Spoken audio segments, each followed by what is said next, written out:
Welcome to our performance drills discussion. This is the section where we teach you those big leg mechanics. Now, when we talk about mechanics, we're really training the brain and the nervous system, not the body. And the challenge here is to try to do enough reps to learn the movement without wearing your arm out. Gary, that's dead on.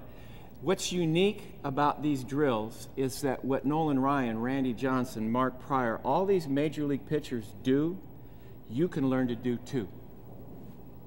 When we talk about drills, almost all the drills start with play and catch properly. And we play catch properly because we want to mirror the perfect mechanics play and catch. What happens on the mound is very similar to what happens on flat ground. Why would you play catch differently on flat ground and pitch differently on the mound? So we want to mirror exactly what takes place in both areas. And the step behind with the leg lift is for momentum with balance. The crossover is to teach a kid to get his rear end going and keep his head and his belly button behind rear end while he goes. And the narrow stance is to get the feeling of going and lifting and finding that timing with the opposite and equal. And in all those times, the head should only go, as it always does, right toward the target. It's as simple as that.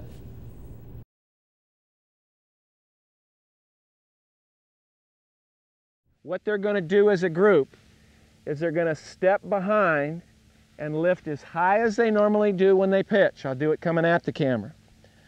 Big toe to arch, armpit width, both knees bent equally, chin over front shoulder.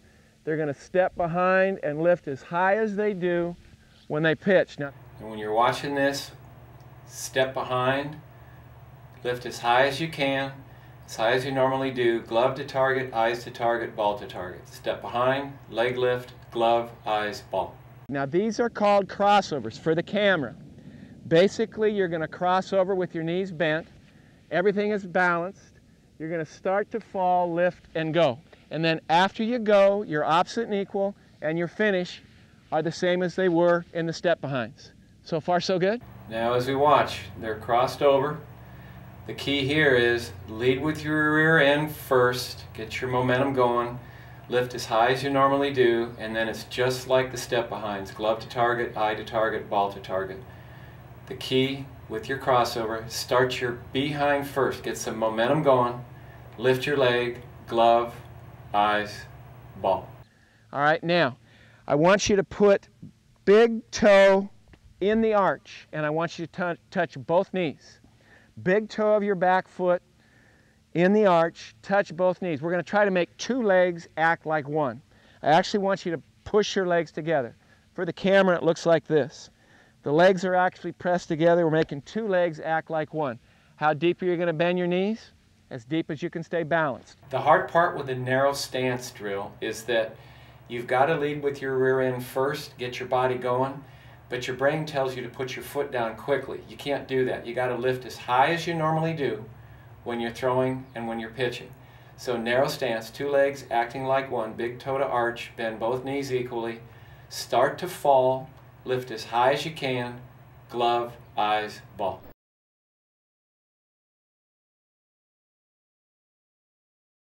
Okay, what this is I call it I call it a wall drill.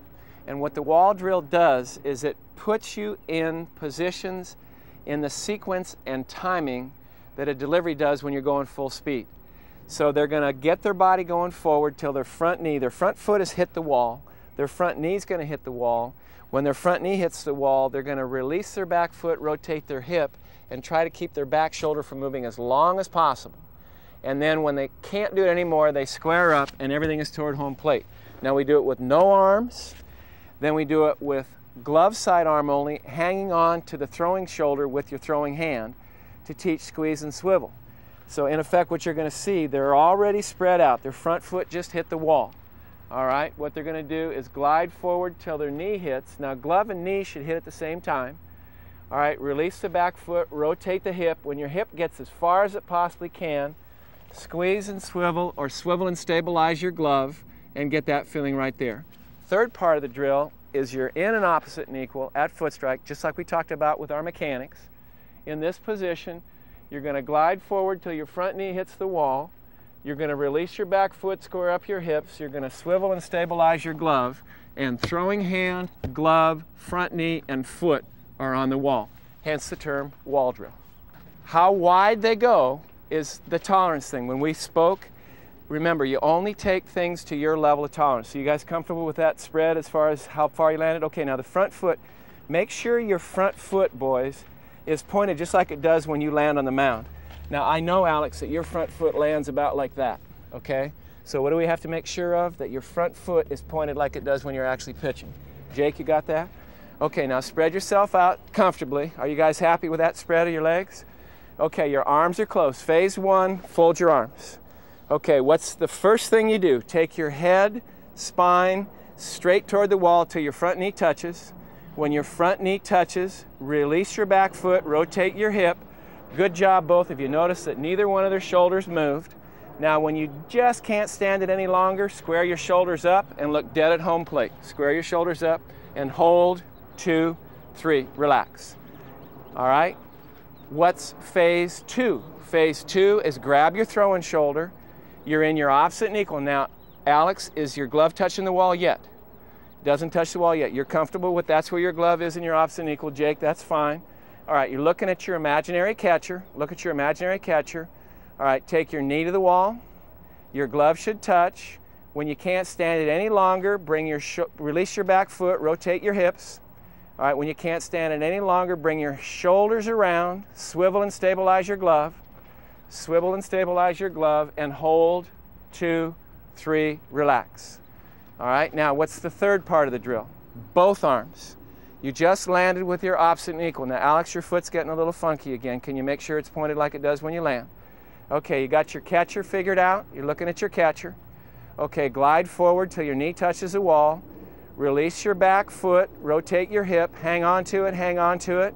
Okay, bring your shoulders around, swivel and stabilize your glove. And what's the only thing touching the wall? Let's have a peek here. We got throwing hand, glove, glove, front knee, foot, foot, and hold, 2, 3, great drill.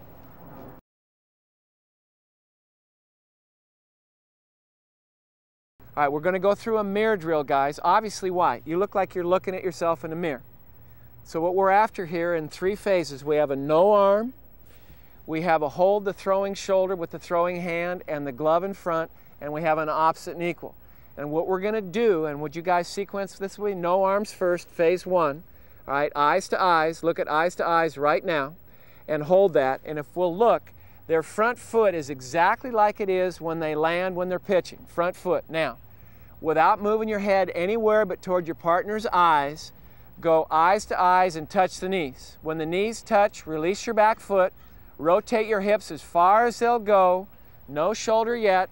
Now rotate the shoulder and go eyes to eyes and hold, 2, 3, 4, and relax.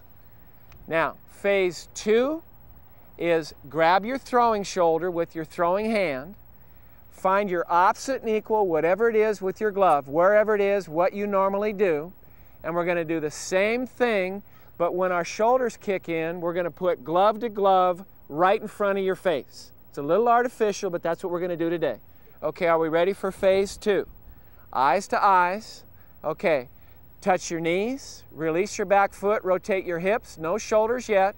Now here come the shoulders. Swivel and squeeze your glove and hold, 2, 3, 4, 5. Relax. Now, I want the glove right in front of your face. Mark, you got a little wide with your glove. Where does your glove finish? Where does your glove belong? Right in front of your face. We're going to do that one again. The one-arm drill. Ready? Phase two, one-arm drill. Eyes to eyes. Okay, knees to knees. Release your back foot, rotate your hips, no shoulders yet. When you get as far as you can with your hips, rotate your shoulders, gloves go right in front of your face. Square up the shoulders, Mark. Here comes, and hold, 2, 3, 4, relax. Phase three is a true opposite and equal. So in this foot position, find your opposite and equal. All right, everybody happy with that? All right, now with balance and posture, you're going to go eyes to eyes, touch the front knees, release the back foot, rotate your hips, release the back foot, rotate your hips. Now square the shoulders up, glove to glove, and what's the only thing that gets by the wall? the throwing forearm. We're going to do this one again. 2, 3, 4, and relax. Opposite and equal, mirror drill. Everybody happy with their front foot placement? Your knees are flexed properly. Everybody's got balance and posture. Okay, here we go. Eyes to eyes, knees to knees. Release the back foot. Rotate the hip. Here comes the shoulders. Square up the glove. What's the only thing that gets by the glass wall? Throwing forearm, 2, 3, 4, and relax. I'd like you to spread out uncomfortably wide, all right? And what do we know about knees, guys? What do the knees do? It keeps your head doing what? Watch his head. Watch this. Watch hips deliver shoulders. Is he getting, go ahead and come forward, is he getting to our glass wall, which is the drill we just did? At release point is glove on spine, head on spine, all right over the front foot. So when his arms snap straight, his delivery line is squared up towards the target. You set the rocker drill up. You got to set it, bend knees, keep eyes level, get going toward the front knee, late shoulder rotation, stick the glove, and throw. Let's look at it again. Spread it out. Momentum to front knee, glove, eyes, ball. That's perfect. Momentum to front knee, glove, eyes, ball. The hard part here is getting the momentum going from a static position. Bending the knees, keeping the head level to the ground. Let's watch it one more time. Get it going forward, glove, eyes, ball. Nicely done. The towel is the easiest way to teach yourself to pitch without pitching. Large numbers, no stress, wiring the body with the perfect skill to support your talent. You have the total towel, the stack towel, and the rocker towel. In a perfect world, I'd have you guys do 25 a day. Do as many as you like, but get it done. So what you're going to do is we're going to take a towel. This is a little hand towel. You want 1 foot of towel hanging out of the middle finger. And what we're going to have Jake do here is he's going to go through a complete delivery, and I put a baseball down and he pretends that's his starting point or the rubber. And he's going to go through a complete delivery from that same starting point with his perfect mechanics, and where he lands, he's going to stride 5 times, put 1 foot in front of the other 5 times. And then what's going to happen with his partner here, he's going to create a target at stride plus 5 paces, and the target is not going to be flat. That would be an overhand target. Now I know that Jake is a sidearm guy, so his target is going to be a sidearm target. All right, so let's see what happens. We'll mark it off. That isn't the target yet. Go through a complete delivery for me. All right, and again, let's make sure. And I just like to do it a couple, 3 times to make sure he's consistent with where he lands. Okay, from right there. Now stride plus 5 feet is the goal, but you need to shorten up to that distance where you can do it with perfect mechanics. Your big toe where he finishes, and your target is dead over, and he's a sidearm guy, so give him that target right there. And that was his eye height, because he wants to stay stacked and tracked with his eyes, no head moving up and down or whatever. Now, as he does this, if he misses the target right or left, it's a posture issue. If he misses short, his glove is moving away and not in our swivel and stabilize position. So glove to target, eyes to target, towel to target. If we look and we compare to mechanics, watch his balance, watch his posture, watch his stride and his momentum, watch his opposite and equal, watch your hip and shoulder separation, watch your stack and track, watch your swivel and stabilize. All those things have to be done perfectly for you to slap the glove. A+. So I would rather have you do fewer numbers per